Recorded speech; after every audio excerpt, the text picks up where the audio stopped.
السلام علیکم ورحمۃ اللہ وبرکاتہ نحمده ونصلی علی رسوله الکریم اما بعد اعوذ باللہ من الشیطان الرجیم من همزه ونفخه ونفثه بسم اللہ الرحمن الرحیم فإنه لحب الخیر لشدید وقال النبی صلی اللہ علیہ وسلم ان لکل امۃ فتنہ وفتنۃ امتی المال۔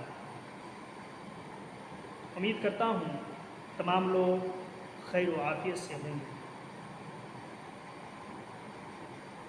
آج کی اس نشست میں ہم بات کریں گے رزق حرام کی مذمت۔ حرام رزق کی کیا کیا برائیاں ہیں، کیا کیا نقصانات ہیں، اسی کے تعلق سے آج ہم بات کریں گے۔ شریعت کے اندر مال کمانا، مال حاصل کرنا اور اسی طریقے سے مال کے لیے کوشش کرنا منع نہیں۔ شریعت میں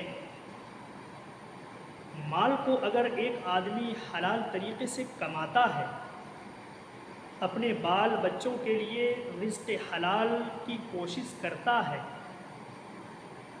اور یہ کوشش میں لگا رہتا ہے کہ میں اپنے بال بچوں کو، اپنے گھر والوں کو حلال رزق کھلاؤں گا، انہیں حلال رزق دوں گا، تو شریعت میں اس کو ثواب کا کام قرار دیا۔ اور اسی طریقے سے اگر کوئی شخص رزق حلال کو اگر چھوڑ کر کے رزق حرام کی اگر کوشش کرتا ہے اور وہ اس بات کو بھول جاتا ہے کہ اللہ تعالیٰ نے ہمیں حلال رزق کمانے کی ہمیں تلقین کی ہے، ہمیں یہ حکم دیا ہے کہ تم حلال رزق کماؤ، حلال رزق کو چھوڑو گے اور حلال رزق کو چھوڑ کر کے اگر تم حرام رزق پر جاؤ گے تو تمہارے لیے یہ نقصانات ہیں۔ اس کے باوجود اگر کوئی شخص حرام رزق کماتا ہے اپنی آل و اولاد کے لیے، اپنے بال بچوں کے لیے، تو یہ ان کے لیے بہت ہی خرابی ہے، ان کے لیے بہت بڑی بربادی ہے۔ رزق حلال کی اسلام کے اندر بڑی اہمیت ہے اور رزق حرام کی بڑی مذمت ہے۔ آج ہم بات کریں گے اسی رزق حرام کی مذمت کے بارے میں۔ اسلام میں آپ اگر مال کمانے کے لیے اگر آپ محنت کرتے ہیں، کوشش کرتے ہیں، تو یہ اسلام آپ کو اجازت بالکل دے رہا ہے۔ اسلام یہ کہہ رہا ہے کہ آپ جتنا چاہو مال کماؤ، مال کمانا منع نہیں ہے، لیکن شریعت میں یہ منع ہے کہ اپنی زندگی کو یہ مال کمانا مقصد حیات بنا لینا، زندگی کا مقصد ہی یہی بنا لینا کہ مال کمانا ہے، تو یہ شریعت کے اندر منع ہے۔ یہ شریعت کے اندر جائز نہیں ہے کہ آپ اپنے اس زندگی کو جو اللہ تعالیٰ نے تمہیں دی ہے، اس کو صرف مال کمانے کے چکر میں اور مال کماتے کماتے یوں ہی گنوا دو۔ اسلام کے اندر یہ منع ہے۔ شریعت تو یہ کہتی ہے کہ تم مال بھی کماؤ اور اللہ کی عبادت بھی کرو، اور جو اسلام کے اندر جو حقوق ہیں ان حقوق کو ادا کرو۔ لیکن آج ہمارے معاشرے میں، ہمارے سماج میں، ہماری سوسائٹی میں ان تمام چیزوں کو چھوڑ چکے ہیں اور آج حلال و حرام کی امتیاز کو لوگ بھول چکے ہیں۔ حلال و حرام میں کوئی فرق نہیں کر رہے ہیں، بس مال آنا چاہیے چاہے جس بھی طریقے سے ہو۔ اسی لیے اس دور میں سب سے بڑا فتنہ اس وقت جو ہے وہ ہے مال کا فتنہ۔ اللہ کے نبی صلی اللہ علیہ وسلم نے آج سے 1450 سال پہلے بیان فرمایا تھا۔ آپ صلی اللہ علیہ وسلم نے فرمایا تھا ان لکل امت فتنہ وفتنۃ امتی المال، ہر امت کے اندر، ہر امت میں کچھ نہ کچھ فتنہ پایا جاتا تھا، اور میری امت میں جو سب سے بڑا فتنہ ہوگا وہ فتنہ مال کا ہوگا۔ آپ دیکھیں اس وقت لوگ ایک دوسرے سے مال کمانے کے چکر میں حلال و حرام کو بھول کر کے ایک دوسرے سے کتنی بڑھنے کی کوشش کر رہے ہیں، اور اس دور میں سب سے بڑا جو فتنہ ہے وہ واقعی میں اللہ کے نبی صلی اللہ علیہ وسلم آج سے 1450 سال پہلے جو بیان فرما کر کے اس دار فانی سے چلے گئے، وہ آج دن ہم آج دیکھ رہے ہیں۔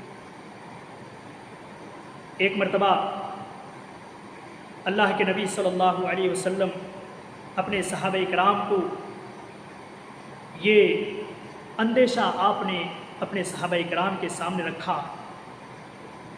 بخاری شریف کا واقعہ ہے۔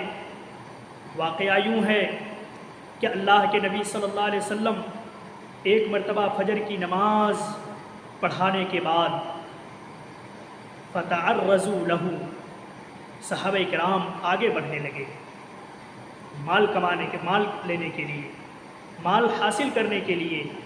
جو رات میں حضرت ابو عبیدہ بن جراح جو بحرین سے مال لے کر کے، جزیہ کا مال لے کر کے رات ہی کے وقت آئے تھے، اور آنے کے بعد حضرت ابو عبیدہ بن جراح یہ نبی صلی اللہ علیہ وسلم کے پاس لاتے ہیں۔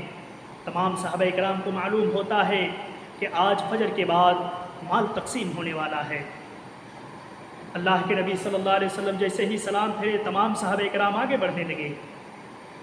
اللہ کے نبی صلی اللہ علیہ وسلم ہنستے ہیں، مسکراتے ہیں، اور نبی صلی اللہ علیہ وسلم کہتے ہیں ابشروا واملوا، اے میرے صحابہ تمہیں بشارت ہو، خوشخبری ہو، تمہارے لیے اچھائی ہو کہ اب تمہیں مال ملنے والا ہے۔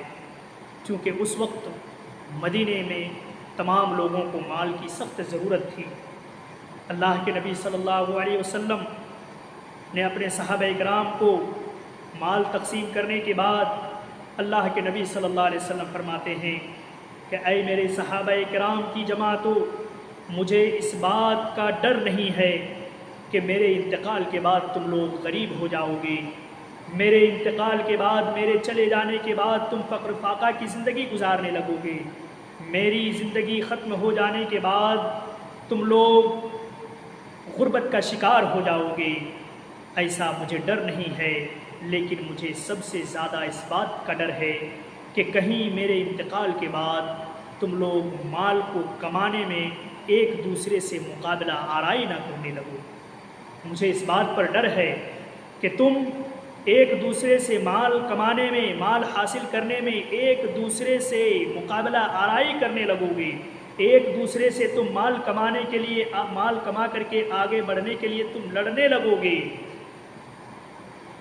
اور اس وقت یہ ہوگا جس طریقے سے تم سے پہلے امتیوں کو ہلاک کر دیا گیا اسی مال کے چکر میں، جس طریقے سے تم سے پہلے لوگوں کو یہی مقابلہ آرائی کی وجہ سے ان لوگوں کو ہلاک کر دیا گیا، اسی طریقے سے تمہیں کہیں یہ مال کمانے میں اور ایک دوسرے سے آگے بڑھنے کے چکر میں تمہیں کہیں ہلاک نہ کر دیا جائے۔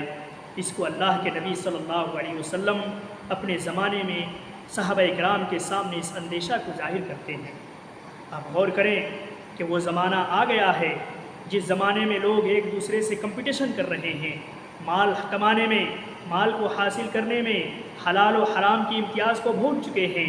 بالکل حلال و حرام کچھ نہیں، بس مال آنا چاہیے، چاہے غلط طریقے ہی سے کیوں نہ ہو۔